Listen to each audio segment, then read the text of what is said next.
시작하도록 하겠습니다. 이제 기대가 되죠. 얼마나 빨리 끝낼지. 한번 경험하고 나니까 이제 기대가 딱 올라오죠. 기대에 부응하도록 한번 노력해 보겠습니다. 교회에게 주신 그 예수님의 사명이 굉장히 높아 보이고 참 불가능해 보이는 것을 우리가 인정하면서도 사실상 그것이 가능하기 때문에 우리에게 주셨다라고 하는 것을 이제 전 시간에 제가 설명을 드린 거고요. 그것이 주님이 우리를 얼마나 사랑하셨는지 우리가 다 알고 있기 때문에 그 사랑을 기반으로 해서 이 교회라고 하는 성도들과 함께 어떤 일들을 해 나가야 될지에 대한 것이 지극히 현실적이다라고 하는 것을 저는 주장하는 것입니다. 그래서 저는 그것이 성경적이라고 믿고 그렇기 때문에 교회는 정말로 예수님의 사랑을 구현해낼 수 있는 그런 공동체라고 믿고 있습니다. 두 번째 시간에는 또 역시 성도님들이 잘 알고 계시는 함께 지어져가는 교회라는 제목으로 에베소서 볼 건데요. 에베소서 2장입니다.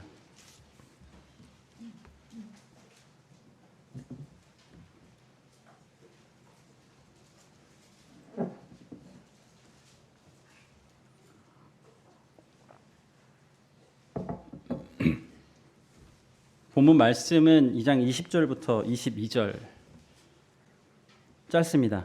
제가 읽겠습니다. 너희는 사도들과 선지자들의 터 위에 세우심을 입은 자라. 그리스도 예수께서 친히 모퉁이 돌이 되셨느니라.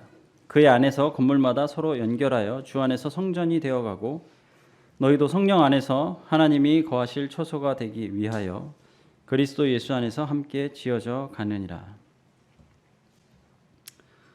잘 알고 있는 말씀입니다. 그래서 함께 지어져 가는 교회라고 하는 제목을 들을 때도 그렇지, 또 예수님께서 모퉁이 돌이 되시고 우리가 또 그 벽과 벽이 연결되고 성도와 성도들이 이렇게 서로 연결되면서 함께 이제 하나님이 거하실 처소가 되어가는 그러한 공동체가 교회이지 이제 우리가 이렇게 잘 받아들일 수 있습니다. 그래서 사실 에베소서 자체는 그냥 제목 자체가 주제 자체가 교회라고 저는 믿습니다. 그래서 1장, 2장, 3장은 교회의 어떤 그 본질적인 또 교리적인 이런 부분들을 설명하고 있고 4장, 5장, 6장은 이제 그걸 기반으로 해서 좀 구체적이고 현실적이고 실천적인 내용들을 이제 설명을 하고 있습니다. 오늘 2장이니까 아마도 이제 그 앞부분에 해당이 되겠죠. 근데 이 이야기를 하기 전에 제가 11절부터 19절까지를 또 한번 읽어 드리겠습니다.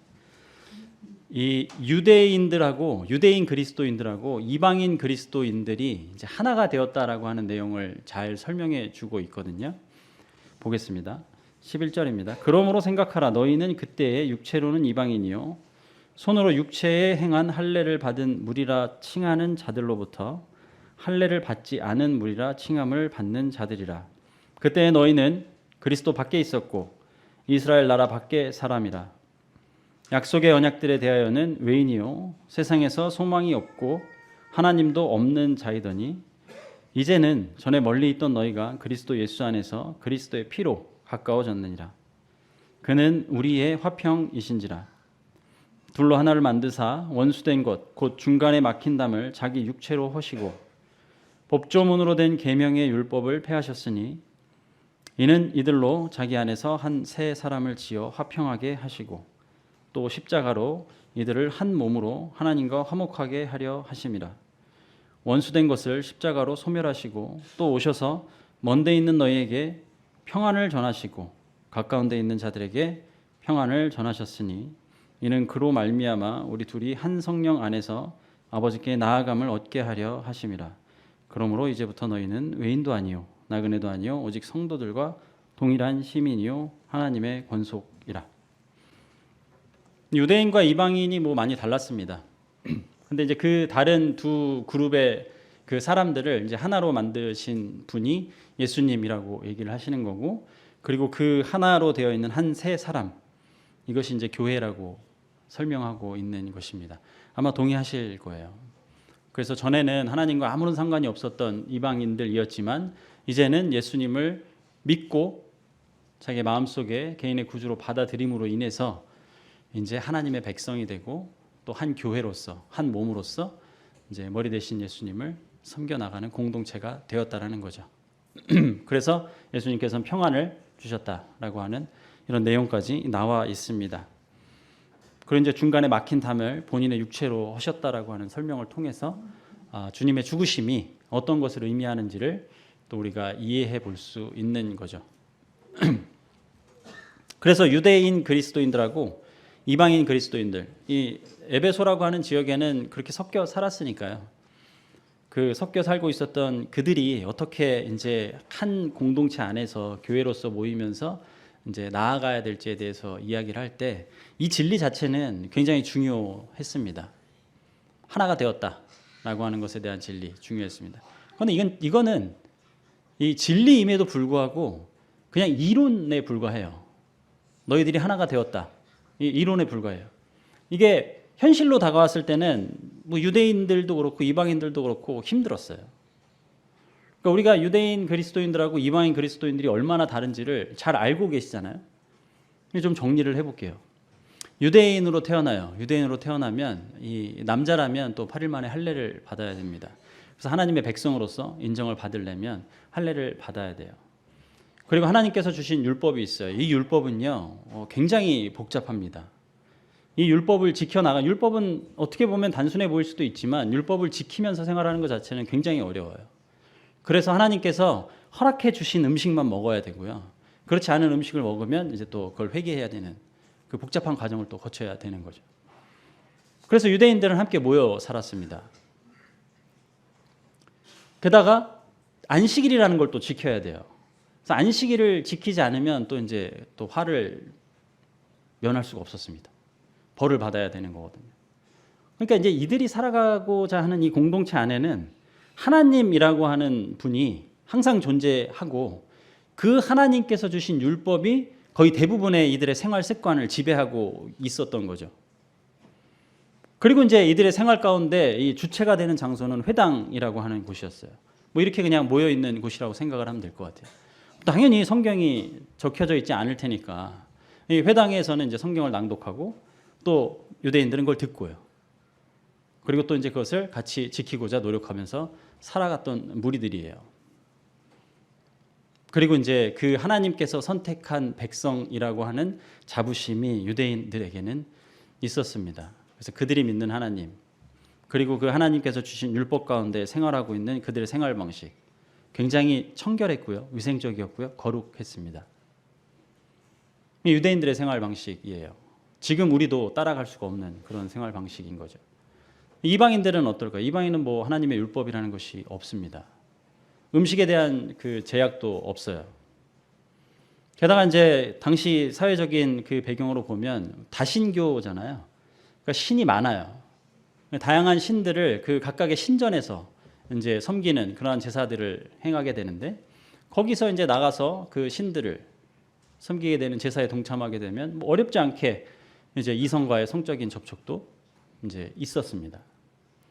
이방인들이 살아가는 생활 방식은 유대인들이 살아가는 생활 방식하고 완전히 달랐어요. 달라도 너무 달랐어요. 그래서 이게 문제가 되니까 이 사도행전 15장에서 예루살렘 교회에 모이잖아요. 이게 왜 문제가 됐을까요? 구원은 하나님의 은혜로 받고 예수님을 믿음으로 받는 것이라는 건 다 동의를 했어요. 그런데 사도행전 15장에 보면은 예루살렘 교회에 모여가지고 이거 가지고 치열하게 싸워요. 그리고 이제 그 야고보가 정리를 하죠. 꽝꽝꽝 정리해가지고 그래 구원은 하나님께서 은혜로 베풀어 주시는 것이고 믿음으로 받는 것이야. 구원에 대해서 더 이상 얘기하지 마. 이렇게 끝나지 않았잖아요. 그렇게 얘기를 하고 난 다음에 뭘 줍니까?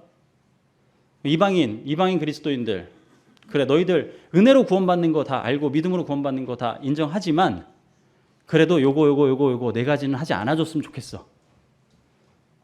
그렇게 편지를 써가지고 전달을 하잖아요. 그게 뭡니까? 음식과 관련된 것 그리고 성적인 문제와 관련된 것. 제발 이것만이라도 좀 지켜다오. 왜 그렇죠? 같은 교회에 있는데요. 같은 교회에 있는데 저 사람하고는 밥을 못 먹겠는 거예요. 저 음식이 식재료가 어디에 있다가 온 건지를 모르겠는 거죠. 그냥 길거리 시장에서 사가지고 온 거라면 내가 그렇게 열심히 율법을 지키면서 살아왔던 유대인인데 이 예수님 받아들이고 구원받는 것까지는 좋아. 하지만 이제부터 난 자유롭게 살 거야. 이방인들처럼. 이렇게는 안 되잖아요. 그러니까 저런 이방인들의 생활 습관은 따르고 싶지 않은데 그들과는 교제를 해야 되는 거예요. 한 교회 안에서. 그게 답답하죠. 그러니까 사도행전 15장에서 같이 모여서 회의를 하고 난 다음에 제발 요것만은 좀 지켜다오. 할 수 있지? 라고 얘기를 해가지고 그걸 지켜가잖아요. 어디 그것뿐입니까? 로마서도요. 유대인 그리스도인들하고 이방인 그리스도인들 사이의 갈등이에요. 갈라디아서도요. 그들 사이의 갈등이에요. 다 그들 사이의 갈등이에요. 그럴 수밖에 없어요. 그럴 수밖에 없어요. 교회는 하나라고 예수님께서는 이렇게 얘기해주고 계신데 성경을 통해서 우리에게 전달해주고 있는데 현실이 아니거든요. 이 유대인들하고 이방인들하고 생활 습관이 그렇게 달랐는데 이 다른 생활 습관 안에서 어떻게 둘이 같이 사랑으로 교제를 하고 한 몸이 되었다, 한 세 사람이 되었다? 이거 이론적으로는 알겠지만 현실적으로 너무나 어려운 문제였던 거예요. 그래서 계속 갈등하잖아요. 신약 성경은 그걸 계속 얘기하고 있는 거고요. 그리고 그걸 해결해 나가는 거죠. 하나하나씩. 그게 이 1세기의 교회의 모습이었던 겁니다. 그들이 하나가 되어가는 과정. 우리는요, 지금 한국 사회에서요, 다 달라요. 진짜 다 달라요. 우리는 이 세대 간의 차이를 극복하기 어려워해요. 지금 고찰해 보셨습니까? 왜 한국 사회가 이렇게 세대 간의 차이를 극복하기 어려운지 고찰해 보셨습니까? 제가 중요한 인사이트를 하나 말씀드릴게요. 저보다 나이가 많으신 분들 있잖아요. 저보다 나이가 많으신 분들은 어릴 때 가난했어요. 후진국에서 자랐어요. 저보다 나이가 어리신 분들 있잖아요. 아니에요.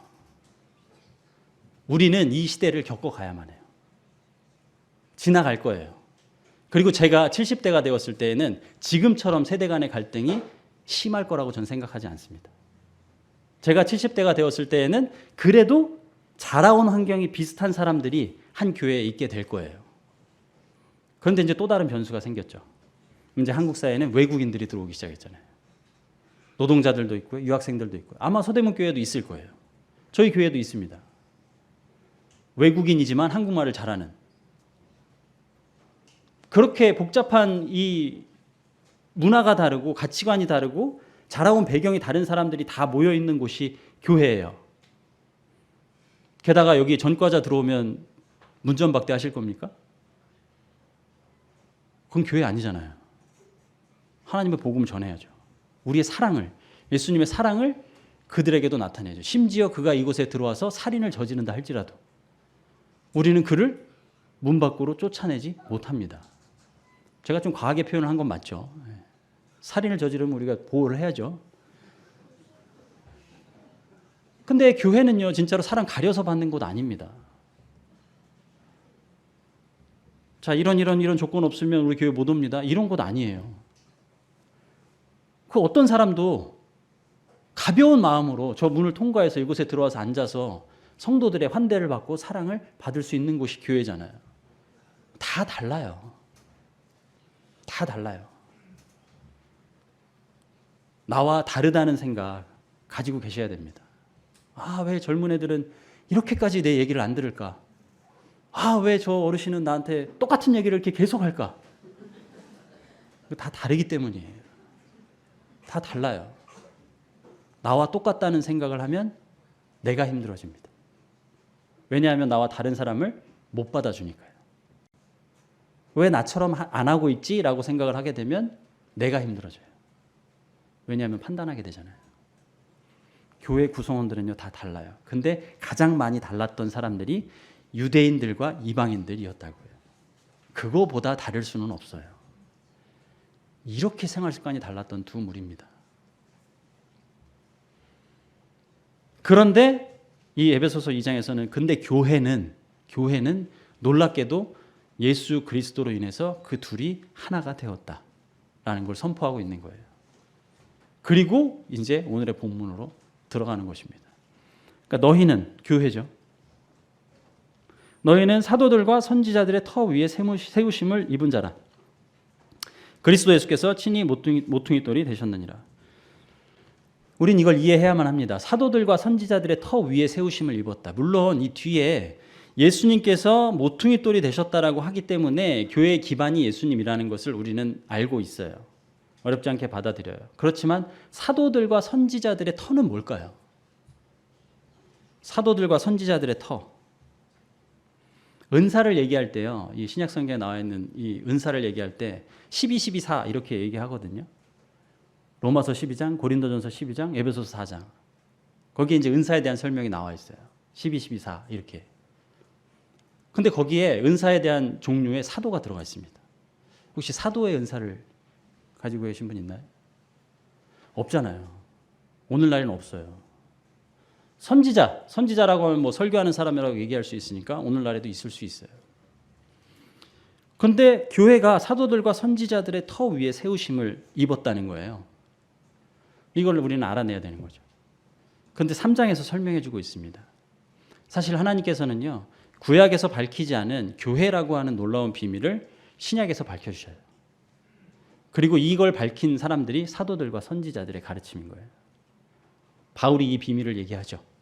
지금 에베소서에서도 얘기하고 다른 서신서에서도 얘기를 합니다. 그래서 사도들과 선지자들을 통해서 하나님께서 감추었던 비밀을 알려주게 되는데 그것이 교회라는 것이에요. 교회. 우리는 이걸 어떻게 받아들이면 되냐면요. 사도들과 선지자들의 터 위에 세우심을 입었다라고 하는 것은 이 교회라고 하는 놀라운 비밀을 밝혀주신 신약성경이라고 이해하면 될 겁니다. 사도들이 신약성경을 썼어요. 그리고 이 비밀은 사도들과 선지자들로부터 드러나게 되었죠. 하나님께서 그들을 통해 오늘날 우리에게까지 전달을 해준 것입니다. 그래서 저는 간단하게 교회의 터는 성경이다 라고 얘기하는 것입니다. 그리고 예수님과 성경인 거죠. 교회의 기반. 이걸 떠나버리잖아요. 이걸 떠나버리면 교회는 교회가 아니에요. 이걸 떠나버리면 교회는 사랑이 존재할 수도 없어요. 이걸 떠나면 안 돼요. 그래서 사도들과 선지자들의 터라고 하는 것은 사도들과 선지자들이 밝혀낸 하나님께서 계획하셨던 놀라운 비밀인 교회를 설명하고 있는 신약성경이라고 보는 것이 저는 맞다고 생각을 하는 겁니다. 오늘날에 우리가 사도들을 찾아낼 수는 없으니까요. 사도들은 예수님하고 접점이 있어야 되잖아요. 그리고 예수님께서 친히 모퉁이 돌이 되셨다라고 설명을 하고 있습니다. 이론적으로는 쉬워요. 이 건물에는 모퉁이 돌이 있잖아요. 이 모퉁이 돌이 있어야지만이 바닥에서 이 든든하게 받쳐줘야만이 건물이 제대로 지어질 수가 있거든요. 게다가 이 모퉁이 돌이 없으면 벽하고 벽이 연결이 안 되잖아요. 그러니까 예수님의 역할이라고 하는 것은 이 건물이 서로 연결될 수 있게 해주는 역할인 것이고, 그리고 지탱할 수 있게끔 해주는 역할인 거예요. 그래서 교회는 예수님으로 인해서 성도들이 하나의 건물로 지어져 갈 수가 있는 것이고요. 교회는 예수님으로 인해서 버텨낼 수가 있는 것입니다. 그리고 생각해 보세요. 지상대명령. 예수님께서 명령만 주지 않았잖아요. 시작을 이렇게 했잖아요. 하늘과 땅의 모든 권세를 내게 주셨으니. 그 예수님이 모든 권세를 가지고 계세요. 이 권세를 안고 우리에게 명령을 하신 거죠. 그러므로 가서 너희는 모든 민족을 제자로 삼아 아버지와 아들과 성령의 이름으로 세례를 베풀고 내가 너에게 분부한 모든 것을 가르쳐 지키게 하라가 끝이 또 아니잖아요. 볼지어다 내가 세상 끝날까지 너희와 항상 함께 하겠다. 그러니까 교회는요, 예수님과 항상 함께 하는 거죠. 우리가 전 시간에 배웠던 지상 대명령도 가장 큰 계명인 사랑도 예수님이 다 들어가 있어요. 예수님이 함께 할 때 우리가 제자를 삼을 수가 있고, 예수님이 함께 할 때 예수님이 분부했던 것들을 우리가 알아갈 수가 있는 것이고요. 예수님이 함께 할 때 우리가 예수 그리스도의 사랑을 실천해낼 수가 있는 거죠. 나 혼자서는 못합니다. 그러니까 예수께서 친히 모퉁이 돌이 되셨다라고 하는 이 내용 자체가 그 다음에 나와 있는 그의 안에서 건물마다 서로 연결하여 주 안에서 성전이 되어가고 라고 하는 게 현실적으로 가능한 거죠.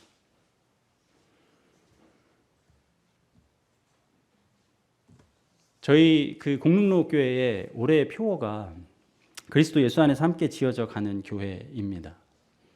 교회가 이사를 하면서요, 환경이 뭐 좋아지기도 하고 좀 열악해지기도 했어요. 오늘 이제 그 주변 청소를 한다고 성도님들이 모여가지고 청소를 이제 열심히 하셨는데, 제가 그 자리에 함께하지 못해서 굉장히 미안한 마음을 가지고 있습니다. 이곳에 오느라 함께하지 못했었거든요.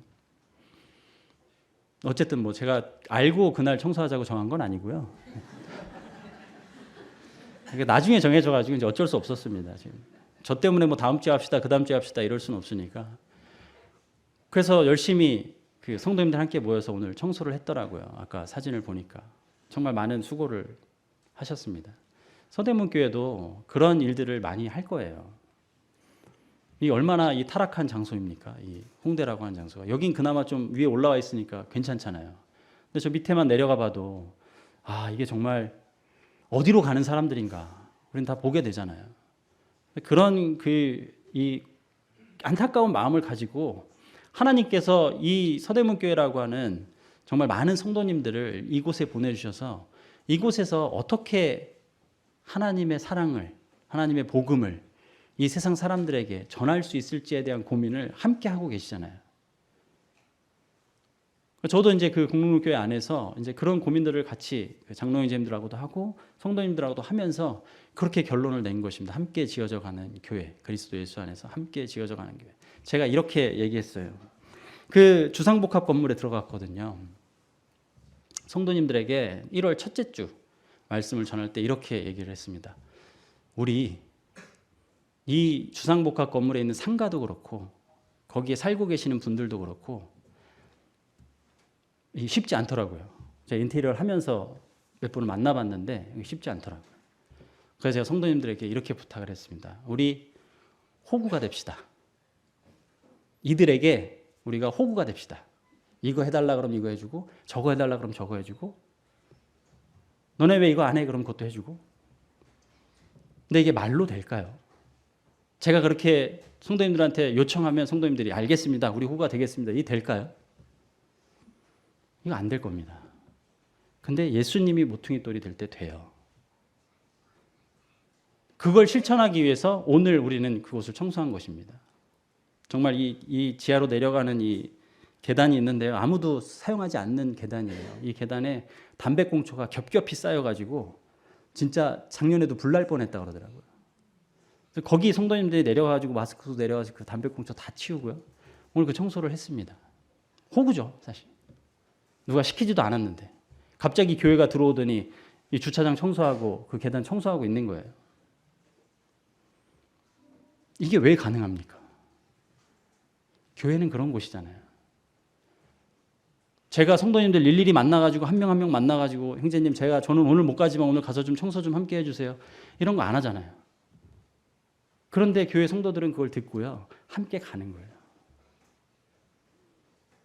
그리고 교회의 비전이 뭔지 아십니까? 정말 우리 교회 비전 이기적이에요. 행복한 그리스도인 공동체.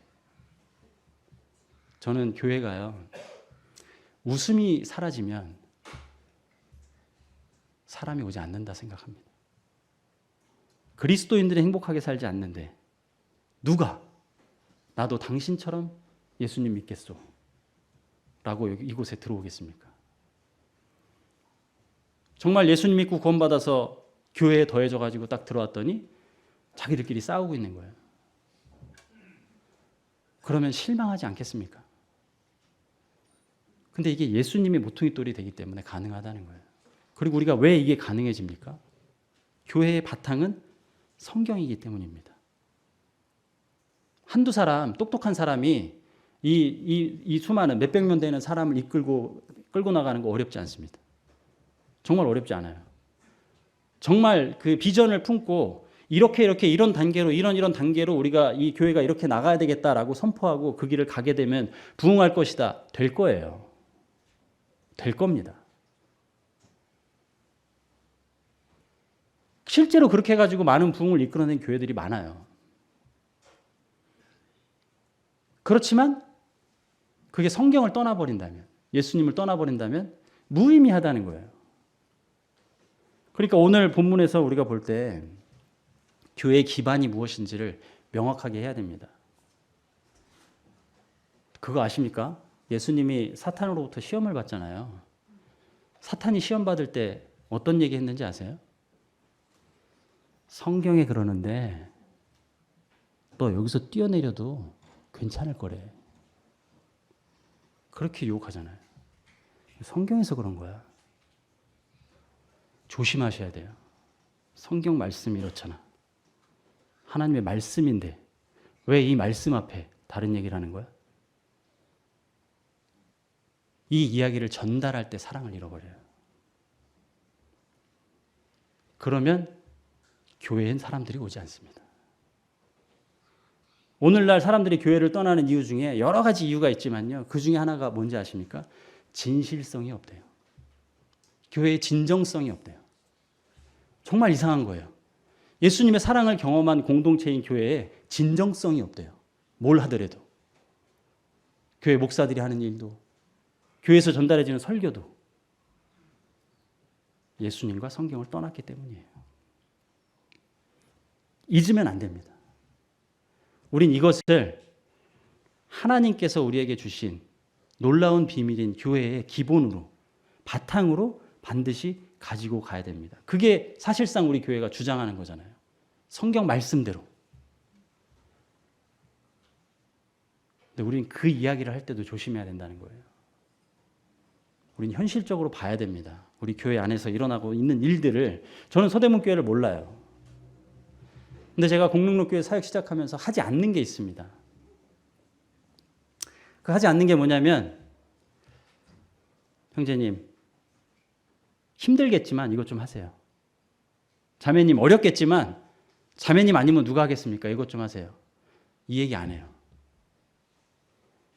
정말 놀랍게도 교회가 하나님의 복음을 전하고 예수 그리스도의 사랑을 선포하는 일에 동기부여되지 않았습니다. 물론 모든 성도가 그렇다는 얘기하는 거 아니에요. 모든 교회가 그렇다고 얘기하는 것도 아니에요. 제가 전 시간에도 말씀드렸다시피 저는 포기하지 않습니다. 교회는 예수님이 살아 움직이는 역동적인 공동체입니다. 사랑이 충분히 세상으로 전달될 수 있는 공동체라고 저는 믿어요. 의심치 않아요. 그런데 성도들이 하고 싶은 일을 해야 되잖아요. 내가 하고 싶은 일을, 누가 시켜서 하는 일이 아니라 내가 하고 싶은 일을, 하나님의 사랑을, 예수 그리스도의 복음을 우리가 이 세상에 선포해야 되기 때문에 내가 이 일을 힘들고 어렵지만 해 나가야 되겠다라고 하는 것이 교회잖아요. 그리고 그거의 기본 바탕에는 예수님이 있다는 거예요. 예수님이 모퉁이 돌이 됐다는 얘기는, 교회 모퉁이 돌이 되어 있다는 얘기는 의심하지 마시고요. 갈 길을 가면 됩니다. 누가 뭐라 하겠죠. 형제님 일을 왜 그런 식으로 해? 자매님 이땐 이렇게 해야지. 뭐라 하겠죠. 그럼 또 안 하면 돼요. 뭐가 문제입니까? 그럼 다른 거 해봐야지. 그것도 다른 거 하면 되는 거고. 장로형제님들한테 가서 물어보세요. 형제님 저 이 일 하고 싶은데 해도 될까요? 하지 말라고 하면 알겠습니다. 그럼 안 하면 되죠. 그리고 또 기도하면서 또 다른 걸 찾아보고 내가 뭘 하고 싶을까? 이 교회에서 성도들과 함께 어떤 일을 할 수 있을까? 뭘 하겠다라고 하면 내가 정말 저걸 기쁜 마음으로 할 수 있을까? 고민해 보시고 기도해 보시고 뭔가 마음에 안 드는 구석이 있으면 왜 그게 나한테는 어려움이 되지? 그리고 툴툴 털어낼 수 있으면 털어내고 함께 동참해서 하면 되는 거예요. 그리고 그렇게 할 수 있다고요. 교회는. 그래서 사도들과 선지자들의 터, 그리고 예수님께서 모퉁이 돌이 되셨다라고 하는 것은 정말 우리에게 위로가 되는, 희망을 가질 수 있는 그런 내용입니다. 교회는 사회가 아니에요. 사람도 가려서 받을 수 없겠지만 심지어 지도자도 마음대로 뽑지 못해요. 지금 이 서대문 교회 장로형제님들을 본인이 뽑았다고 생각하십니까? 그렇지 않잖아요. 하나님께서 세우셨다고. 성령님의 인도하신 가운데 세우셨다고 믿잖아요. 그러니까 순종하고 따르는 것 아닙니까? 하나님의 인도하심이 그 가운데 있으니까요. 교회는 사회가 아닙니다. 교회는 조직이 아니에요. 교회에서 제가 이 말 듣는 걸 별로 안 좋아합니다. 어느 조직이나 어느 공동체나 일하는 사람은 10%, 혹은 20%. 교회는 그런 곳 아닙니다.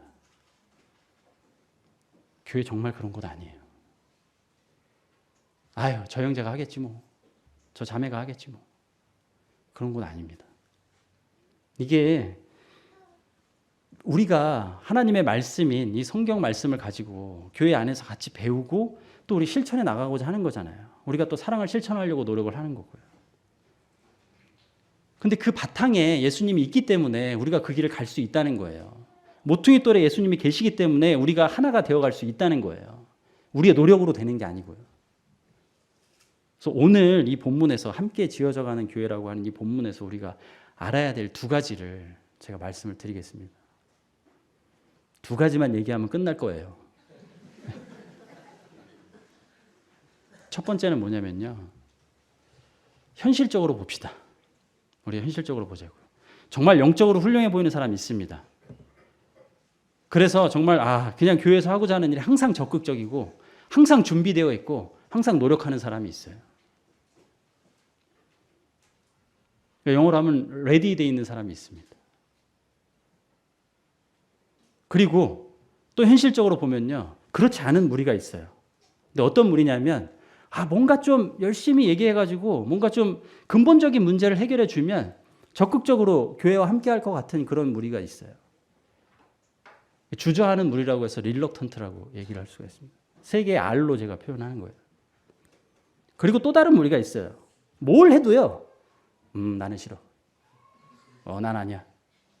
저항하는 무리가 있어요. 리시스트죠. 현실적으로 교회는 이 세 무리가요. 항상 존재합니다. 항상. 그런데 저는 그렇지 않다고 지금 말씀드리잖아요. 현실적으로 보세요. 이게 항상 존재해요. 근데 놀랍게도 에베소서 2장에서는요. 이 건물이 완성됐다고 얘기하지 않습니다. 지어져가는 과정인 거예요.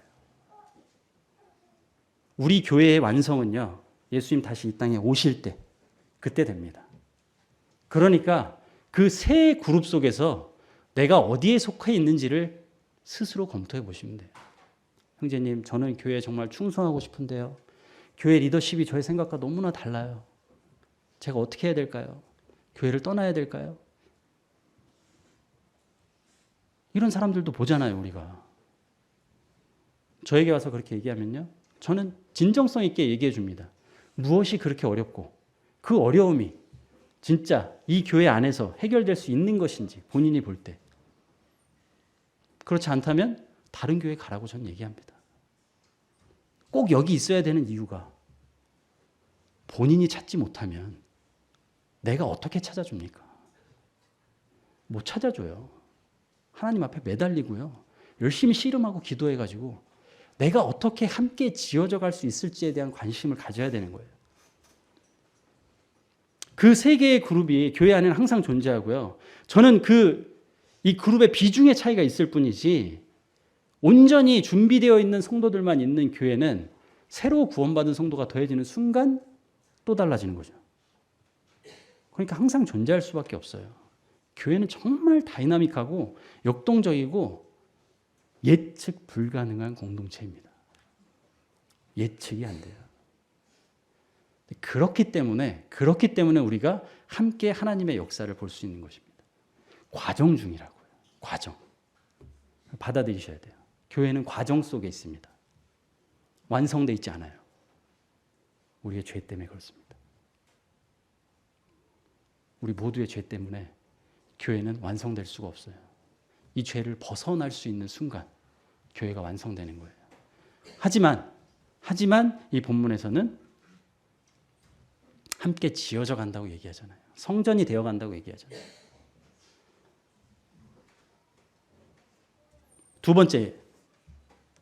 첫 번째는 과정 중에 있다는 것입니다. 항상 함께 해야 되는 과정 중에 있는 거예요. 두 번째는 뭐냐면 놀랍게도 이 이야기들이요. 수동태예요.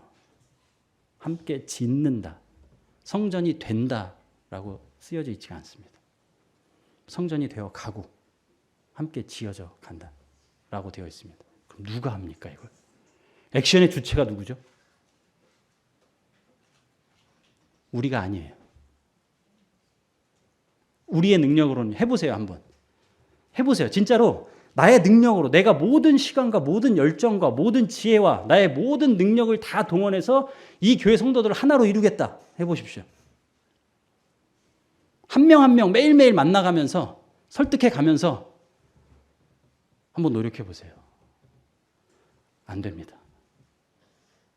안 돼요. 우린 다 달라요. 이 다 다른 환경 속에서 함께 짓고 계신 분은 하나님이신 거예요. 우리 마음속에 계신 성령 하나님께서 교회로서 한 성전이 되어갈 수 있도록 노력하고 계신 분이 있다는 거예요. 그러니까 우린 그분을 신뢰하고 그분을 믿고 그분을 의지하면서 나의 죄악된 본성을 버려가면서 함께 나아가는 거죠. 액션의 주체는, 교회를 인도하는 액션의 주체는 하나님이십니다. 내 스스로라고 생각하면 안 돼요. 내가 뭔가 할 수 있겠지. 내가 교회를 위해서 뭔가 열심히 노력하면 내가 뭔가 주님을 위해서 뭔가를 할 수 있겠지. 다 착각이에요. 항상 우리를 통해서 역사하시는 분은 하나님이십니다. 그래서 우리의 약함 가운데 하나님의 강함이 드러나는 거죠. 교회는 지어져가는 과정 중에 있습니다. 그러니까 갈등이 생길 수밖에 없어요. 성도들 간의 갈등이 생길 수밖에 없어요. 아무것도 안 하잖아요. 교회가 아무런 사역도 안 하잖아요. 그럼 괜찮아요. 진짜 괜찮아요. 주일날 모여가지고 딱 주의 만찬만 하고 말씀만 듣고 집에 가서 각자의 할 일을 하다가 또 주일날 모여가지고 주의 만찬하고 말씀 듣고 집에 가면 교회에서는 싸우지 않아요. 근데 성장하지 않아요. 어떤 성장이냐고요? 각 개개인의 영적인 성장이 안 돼요. 인격적인 성장이 안 되는 거예요. 교회는 과정 속에 있기 때문에 갈등이 생길 거예요. 유대인, 이방인, 그리스도인들 너무나 달랐어요. 이 두 다른 그리스도인들이 이 하나가 되어가고 있다는 한 교회 안에서 함께 하려고 노력하다 보니까 갈등이 생기잖아요. 아, 저건 너무 했는데. 야, 저 어저께 저 성전에 그 신전에 나가가지고 다른 여자랑 잠자리하고 오더니 오늘 또 나가? 야, 이건 너무 아닌데 교회에서 이건 아니지 않나? 다 달랐다고요. 정말 우리 가운데 그런 일들이 일어났다고 상상해 보십시오. 얼굴도 안 볼 겁니다. 저 죄인 교회에서 쫓아내야지. 이렇게 생각할 거라고요. 그런데 그 다른 두 그룹이 모여가지고 하나가 되어가는 과정 속에서 서로 싸우는 거예요. 그리고 그 과정 속에서 나의 약함이 무엇인지를 알아가고 그 나의 약함을 다듬고 깎고 쳐내고 조금 더 부드럽게 만들어 주시는 분이 하나님이시라고요. 성령 하나님이시라고요. 우리 마음속에 계시는. 그래서 우리가 함께 지어져 갈 수 있는 겁니다. 이 두 가지를 우리가 놓쳐서는요, 자꾸 사람을 봐요. 제가 아까 사랑을 말씀드렸잖아요. 저는 대부분의 성도님들을 사랑합니다. 이렇게 얘기하실 거예요. 제가 가진 기준이 이겁니다. 여기는 성도님들이 훨씬 많아가지고 더 힘들지도 모르겠어요. 서로 잘 교제하기도 어려울 수도 있을 겁니다. 과연 내가 하나님을 얼마나 사랑하고 있는가? 과연 내가 하나님을 얼마나 생각하고 있는가? 과연 내가 예수 그리스도의 사랑을 얼마나 현실적으로 나도 주님 사랑한다고 고백할 수 있는가에 대한 기준을 어디다 정하시면 되냐면요. 내 머릿속에 지금 생각했을 때 정말 꼴도 보기 싫은 성도, 그 성도를 내가 어떻게 사랑하는지, 어떻게 생각하는지에 두시면 돼요. 그게 내가 지금 하나님을 사랑하는 정도입니다. 제 말이 틀렸습니까? 눈앞에 보이는 형제를 사랑하지 않는데 어떻게 보이지 않는 하나님을 사랑한다고 얘기합니까? 지금 현실적으로요, 내 머릿속에 딱 생각을 해봤을 때 지난 한 달 동안 나를 힘들게 했던 성도, 정말 짜증나는 행동들과 말을 했던 성도, 오늘 교회 가면 또 저 성도를 보겠지. 너무 싫은데 이 성도를 딱 떠올리고 있으면 그게 내가 지금 마음속에서 하나님을 향한 마음이라고. 저는 제 스스로에게 그 기준을 가지고 살아갑니다. 이게 제가 지금 이단적인 가르침을 하고 있는 겁니까? 저는 그렇게 생각 안 합니다. 우리가 자꾸 잘하는 성도들과 나랑 마음이 맞는 성도들과 함께하면서 즐거우니까 교회 안에서 내가 행복하고 잘하고 있다고 생각해요. 그게 서로 당을 짓고 내 마음속에 마음에 들지 않는 성도들과는 벽을 쌓아가고 있는 일이라고는 생각 안 하잖아요. 왜 쟤는 나처럼 같이 하지 못하지? 이렇게 생각하잖아요. 예수님께서요, 그 형제를, 그 자매를 위해서 목숨을 버리셨습니다. 그런데 어떻게 내가 약간 내 마음에 안 드는 말이나 행동을 했다고 해서, 다소 내 생각과 다르다고 해서, 누가 보더라도 나를 무시하는 것 같다고 해서 그 성도를 미워할 수가 있습니까? 그게 우리가 하나님을 향한 우리의 마음이라고요. 저는 진지하게 이것을 여기 계신 성도님들에게 도전으로 드리고 싶습니다. 내가 좋아하는 성도, 내 마음에 드는 성도, 나랑 잘 맞는 성도, 그래서 함께 매일매일 만나서 교제하고 싶은 성도 많잖아요.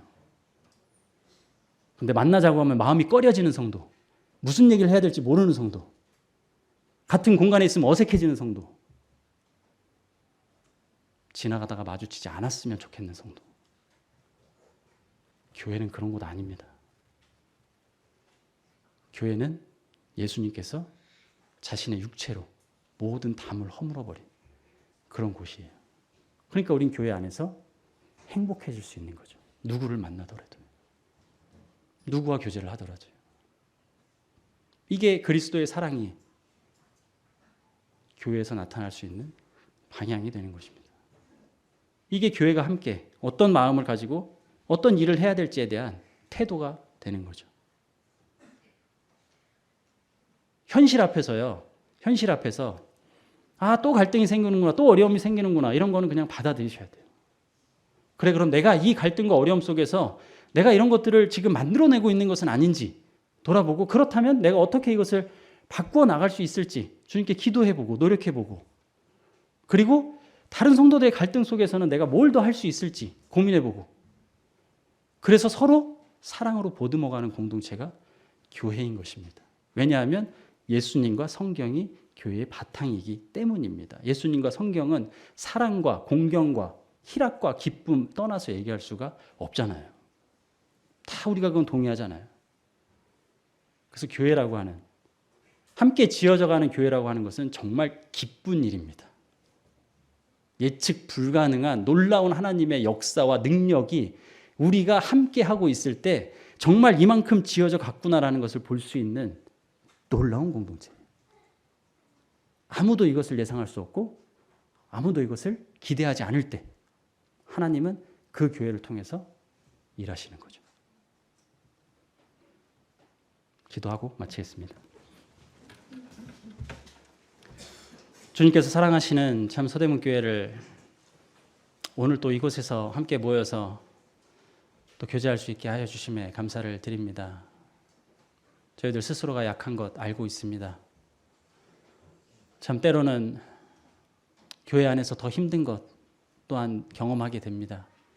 주님, 저희로 하여금 이러한 과정 속에서도 주님 바라보면서 어떤 마음으로 주님 앞에 나아가야 될지를 참 고민해보고 기도해볼 수 있는 그러한 공동체가 되기를 원합니다. 그 가운데 역사하시는 주님을 저희들이 함께 경험하기를 원합니다. 주님, 저희를 도와주시고 저희를 인도해 주시고 저희를 통해서 주님의 복음이 이 세상에 선포될 수 있도록 저희를 사용해 주시기를 기도를 드립니다. 예수님의 이름으로 감사하며 기도드렸습니다.